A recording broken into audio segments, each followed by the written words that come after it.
your ad. You're Mr. Lee? Say, you can make a mint on me. What do you do? Dance, sing. Play a role? Anything. See, I come from a long line of traders. I'm descended from one of the kings of Ireland, Dermot McMurrough, who sold out to the Brits and caused his countrymen 800 years of misery. My pop traded with Hitler. My poppy was an assassin who sold arms to the Ayatollah during the hostage crisis. I'm not that bright, so I only got into Yale as a legacy. There I joined Skull and Bones, where I masturbated in coffins and played with the skull of Geronimo, which was stolen from its grave by my pop and his friend Neil, whom my brother is named after. Though I supported the Vietnam War, I didn't fight it. Through my poppy's connections, I was able to dodge the draft by leapfrogging over the people ahead of me and getting into the Texas Air National Guard. Later, I transferred to the Alabama Air National Guard and eventually stopped going altogether. I was a boozing, dope-smoking, coke-addled playboy with an arrest record for drunken driving in Maine and a sealed criminal record in Texas. I ran 5 businesses. Right into the fucking ground. Then somebody gave me 2% of the Texas Rangers ball club just so they could put my name on the stationery. I managed to parlay that into election to the governorship of Texas, where I killed 93 convicts and drove the state to near bankruptcy.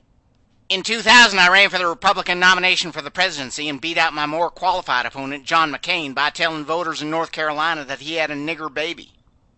In the general election, I lost the popular vote, but won by a cunt hair in the Electoral College by filing a lawsuit to stop the recount in Florida, which I had no legal standing to do. Fortunately, this didn't matter to the Supreme Court, which had been stacked by my poppy and his boss, Ronald Reagan. In my first 8 months as president, I took more vacation than Clinton did in 8 years. I ignored reports that Osama bin Laden was going to attack our country with hijacked jetliners that summer.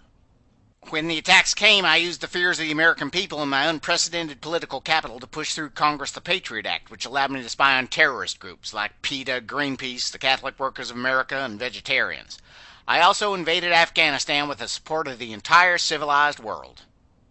The invasion went well, but when I had Osama surrounded in the mountains, I subbed out the job of capturing him to Afghan warlords, previously our enemies, who predictably botched the job. That's because my real agenda was always to invade Iraq.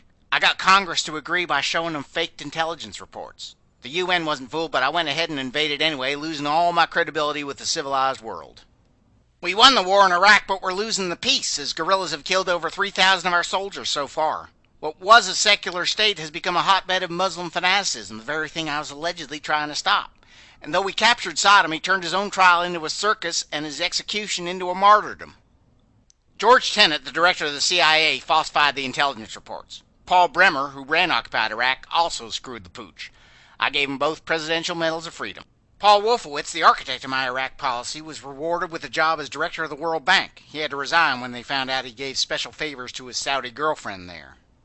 Despite my record, in 2004 I ran for re-election and incredibly stole another election. It all came down to Ohio, which Wally Odell had promised to deliver to me. He just happens to be CEO of Diebold, which makes Ohio's voting machines, which leave no paper trail. I interpreted my cunt-hair thin margin of victory as a mandate from the people and continued my policy of waging unwinnable wars, running up a huge debt, spying on the American people, giving tax breaks to the rich, driving up oil prices, trampling on the rights of women and minorities, and appointing right-wing nutjobs to the Supreme Court whose impact will be felt for decades. My Veep, appropriately named Dick, is a Republican political party hack and unsuccessful President Halliburton. He's actually gotten him more business during this administration than when he ran the company. He toes the Republican line in all things except gay marriage because his daughter is a carpet muncher, much like his wife, who writes lesbo porn. I appointed him to find me a running mate in 2000, and he appointed himself. Nowadays claiming he's not even a member of the executive branch. He is slicker than goose shit on a brass doorknob. Dick's chief of staff, Scooter Libby, blew the cover of a CIA agent and everybody she ever worked with.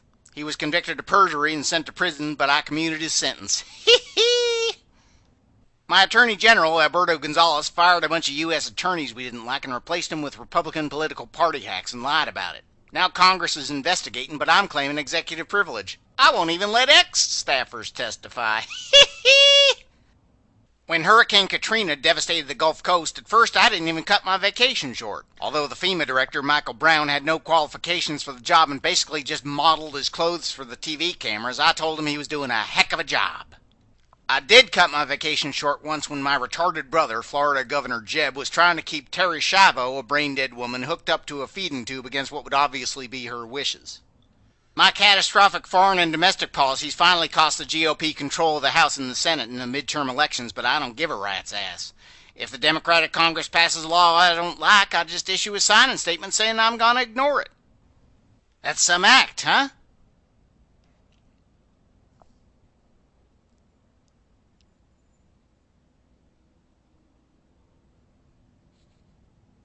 What do you call it? The aristocrats!